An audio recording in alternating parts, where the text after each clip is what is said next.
Here are 6 NBA legends who would be amazing in today's NBA. Throughout NBA history, there's always been a debate. As the eras go by, many fans ponder, how would a past player play in today's NBA? How would a current day player play in that era? For example, how would Jordan play in the current days of the NBA? How would LeBron James play if he played in the 80s and the 90s? There's always questions. It's an NBA world that we live in, where much of it is based on speculation. It's based on what ifs. That's the NBA landscape. When we compare players, a lot of it is hypothetical. And so obviously this is just my opinion. These are 6 NBA legends that I believe would play well in today's NBA. But I want to hear your opinion down in the comment section below. Give me 6 NBA players that you believe would be amazing in today's NBA. And without further ado, I would really appreciate it if you guys could leave a like to support the channel. Let's aim for 3,000 likes. And if you're new around here and you enjoy NBA content every single week, be sure to hit that subscribe button. Without further ado, let's get into the video. Number 6, Bill Russell. This one is questionable. Wilt Chamberlain, Bill Russell. Which one would do better in today's NBA? In my opinion, I'm taking Bill. Not because he's a proven winner. With his size at 6'9", 6'10", which suits the modern game, his athletic ability, which was amazing in the 1950s, just imagine how it would translate in today in the 2020s.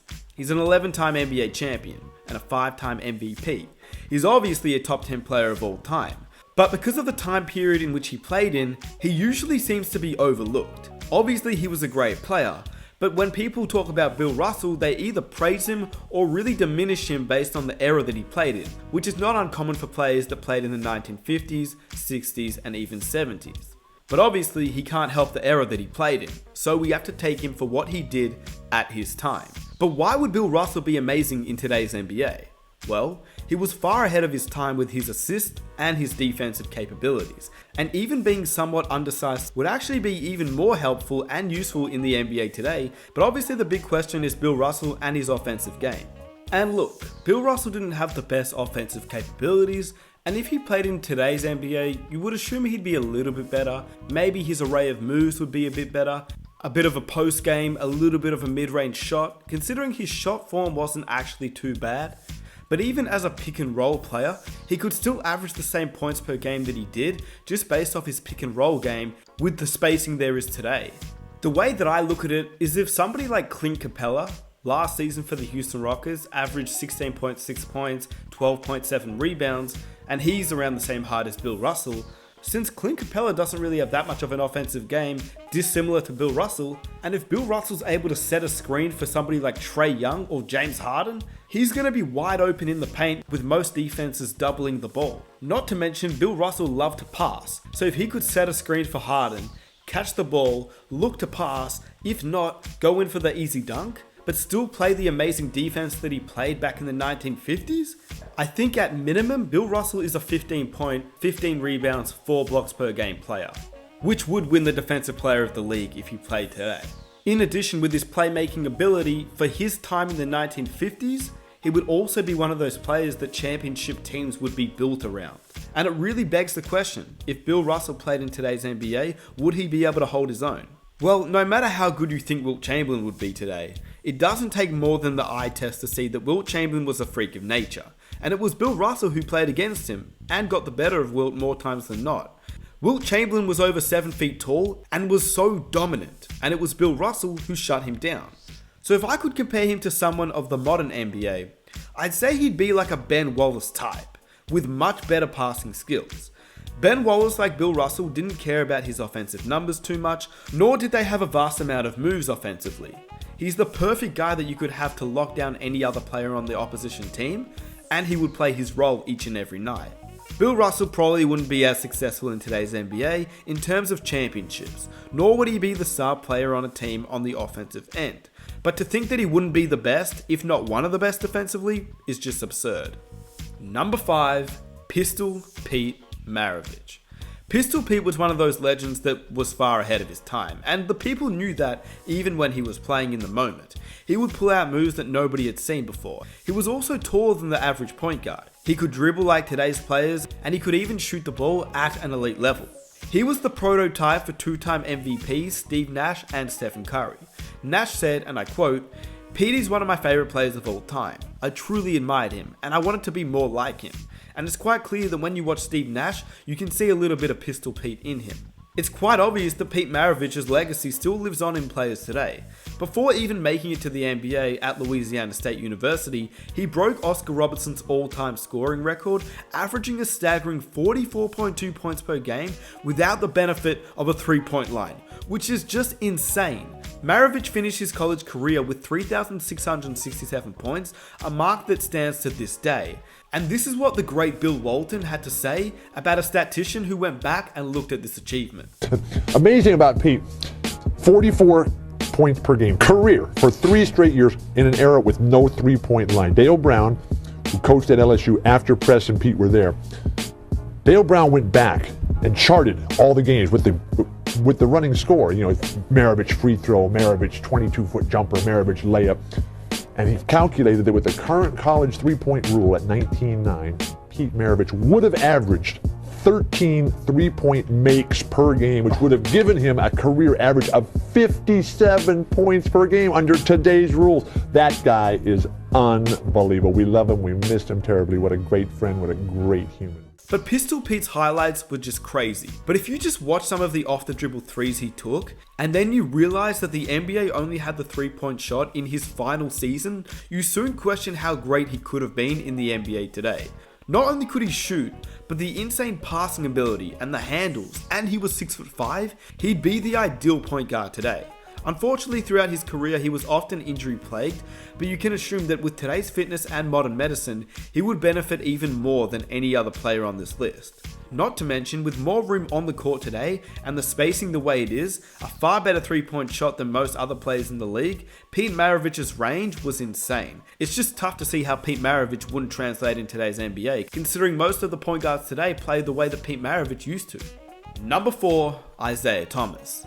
If we're talking about a team that wouldn't be as great today, well, the bad boy Pistons would probably feel the effects of playing in today's NBA. They truly wouldn't be a great team. I mean, you're considering the number of hard fouls they used to have, the intimidation factor they used to bring, and I mean, with flagrant fouls today, the Pistons just don't have a chance. They really suited the old style in the 80s, and they would hate what people call the softness of today's game. But if we're talking about a player, an individual talent, Isaiah Thomas would fit unbelievably well in today's NBA. The NBA obviously has become much more of an ISO-heavy league, and with somebody of Isaiah's skill level, he'd be unguardable, even more so today than in the 1980s. I mean, could you really imagine if he were playing against guards like Kyrie Irving, Trae Young, Stephen Curry, and Russell Westbrook? IT has the speed, defensive and offensive capabilities to still be one of the toughest point guards today. Yes, the other guards are obviously elite talents, but this isn't about who's better. This is Isaiah Thomas and what he'd bring to the game today.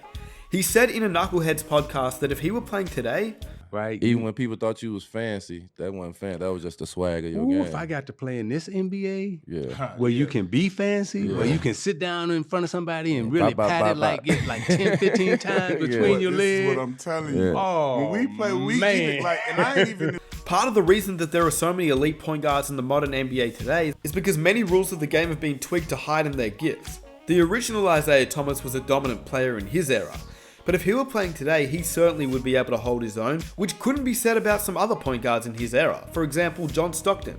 He made the dream team over Isaiah in 1992, but Isaiah Thomas would translate far better in today's NBA than John Stockton. Just a thought.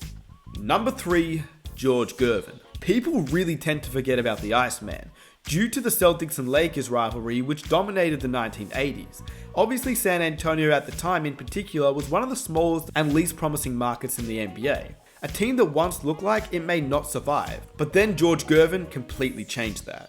It wasn't until the Iceman put on a show that they became a team, and he was a spectacle by himself. We all know that the era in the 1980s was one of the greatest of all time. You had two of the greatest players in the league, Magic and Larry Bird, fighting it out. They took the limelight. But the Iceman was also very good during this time. Whilst he entered the NBA in the 1970s, he did play 7 seasons in the 1980s and still averaged crazy numbers during his time. From 1980 up until 1985, 1 year before he retired, he was averaging 27, nearly 28 points per game, which just shows how great he was offensively. Think about how smooth he would be in today's NBA though, because it's all about isolation and floor spacing, and Gervin was 6'7", 6'8", at 185 pounds. He used to bang shots off the glass, he used to finger roll, which is a lost art form in today's NBA. But you'd still have to assume if George Gervin played in today's NBA, he'd be a better jump shooter, but he'd also be able to finish all over you with his leaping ability and with his wingspan. After all, George Gervin was the first NBA player to weaponize the three-point shot.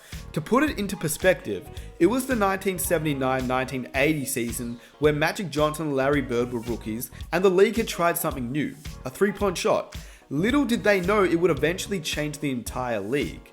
And by the end of the first season, teams had averaged less than 3 three-point attempts per game.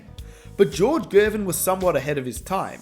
He by himself averaged 1.3 attempts per game, which meant that he was open to actually taking the three-point shots when many other players weren't. I personally think that his skill set in his prime years would be well suited to play in the modern NBA. He'd probably play different, fewer layups, and more mid-range shots, but someone like DeMar DeRozan has shown it's still a possibility to be successful the way that Iceman used to play.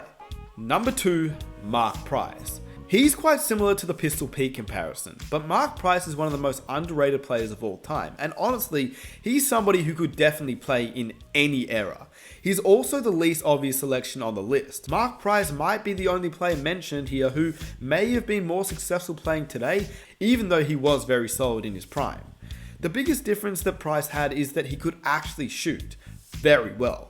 Like, he was a shooter before we even had elite shooters. To put it into comparison, Price is one of the best shooters who ever lived, which isn't a bold statement. He led the league in free throw percentage on 3 separate occasions. His career true shooting percentage of 58.6, which is truly insane, is up there with the greatest shooters of all time, including Stephen Curry. His ability to shoot would be the absolute perfect weapon for the modern NBA. We've seen what Steph Curry has done, we've seen what Trae Young has done. Mark Price would just be very similar. He'd be perfect because the NBA today is an offensive league looking to space the floor and keep the defense stretched as far as possible. Mark Price was a superb NBA player. He was a 4-time All-Star, a fantastic shooter for his day, so he would only be better in today's NBA in my opinion. When Steph Curry had his prestigious 50-40-90 season, it only contained 6 members at the time, all of which are NBA grades. Larry Bird, Reggie Miller, Steve Nash, Dirk and Kevin Durant, alongside Mark Price. And this collection of players in my opinion could play in any era, and especially in this era, which leaves me to the next and final player. At number 1, Larry Bird. It seems to be one of the biggest questions that I've heard during my time as an NBA YouTuber. Would Larry Bird really be able to play in the modern NBA? Is Larry Bird that skilled? I mean, he was skilled in the 80s, but is he really that skilled if he played today? Absolutely. In fact, it would be scary watching Larry Bird play in the modern NBA. Like, genuinely scary.